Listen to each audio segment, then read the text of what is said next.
Hello, welcome to Simple Answers. I'm your host Jason.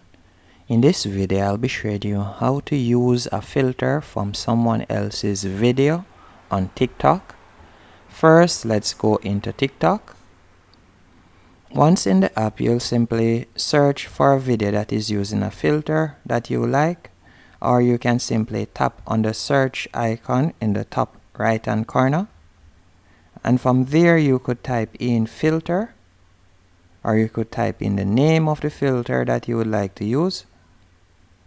For example, let's say I want to use this filter right here.